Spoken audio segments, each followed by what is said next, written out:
बालाघाट में सबसे बड़ा नक्सली आत्मसमर्पण 77 लाख के इनामी नक्सली कबीर ने सरेंडर कर दिया है। ये बहुत ही बड़ी सफलता है और बहुत ही बड़ी खबर है। सीएम की मौजूदगी में 10 नक्सलियों ने सरेंडर किया। केवी डिवीजन में सक्रिय थे सभी नक्सली। हथियार छोड़कर शांति का रास्ता इन नक्सलियों ने चुन लिया है। ये जानकारी दी है मुख्यमंत्री मोहन यादव ने। एमपी के नक्सल प्रभावित बालाघाट जिले में केवी डिवीजन के 10 नक्सली सरेंडर कर चुके हैं। 77 लाख के इनामी नक्सली कबीर समेत 10 नक्सलियों ने सीएम के सामने हथियारों के साथ सरेंडर कर दिया और पुनर्वास का रास्ता भी चुन लिया है। सरेंडर करने वालों में 6 पुरुष और 4 महिला नक्सली भी शामिल हैं। सभी को जिला पुलिस लाइन में कड़ी सुरक्षा व्यवस्था में रखा गया है। 3 तस्वीरें आपको दिखा रहे हैं। बालाघाट में 10 नक्सलियों का ये सरेंडर। तो सीएम ने जवानों को भी यहां पर सम्मानित किया है, जिनकी महत्वपूर्ण भूमिका रही है, जिन्होंने अपना ये साहस दिखाया है। उनके प्रयास से जिस तरह से नक्सलियों ने घुटने टेक दिए हैं, कहीं ना कहीं उनका सम्मान अब किया जा रहा है। तो हथियार छोड़कर शांति का रास्ता, ये नक्सली अब शांति का रास्ता अपना चुके हैं, अपनी नीयत को बदल चुके हैं।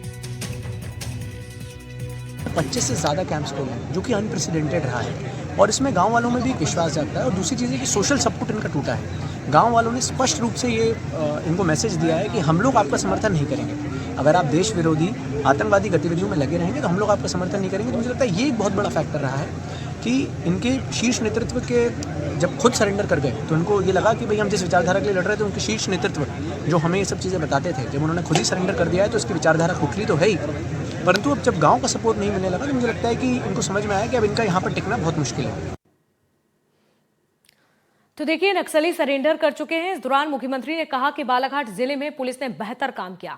साथ ही सीएम ने कहा कि गृह मंत्री का टारगेट 31 जनवरी तक पूरा करेंगे।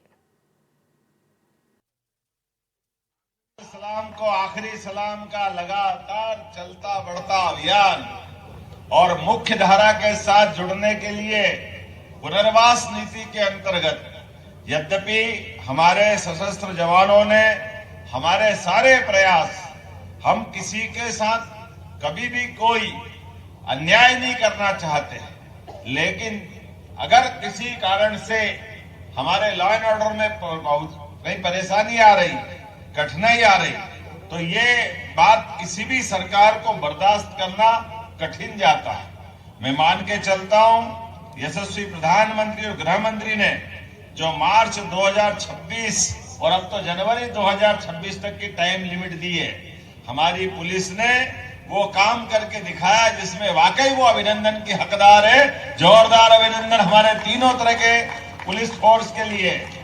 जब हम इस दिशा में काम कर रहे हैं, कई प्रकार से बालाघाट जोन को, मैं बालाघाट ही नहीं, मंडला, डिंडोरी, एक के बाद एक लगभग 2 साल के अंदर ये जिले हमारे भारत सरकार की उस लिस्ट से बाहर आए जिसको हम डेंजर जोन में मानते थे। धीरे धीरे करके बालाघाट का भी कान्हा पर्यटन का केंद्र, ये पूरा क्षेत्र, और उम्मीद करेंगे जनवरी तक हम अपने उस संकल्प की पूर्ति मध्य प्रदेश सरकार बालाघाट जिले से भी करके देगी, जिसकी माननीय गृह मंत्री जी ने अपेक्षा की है।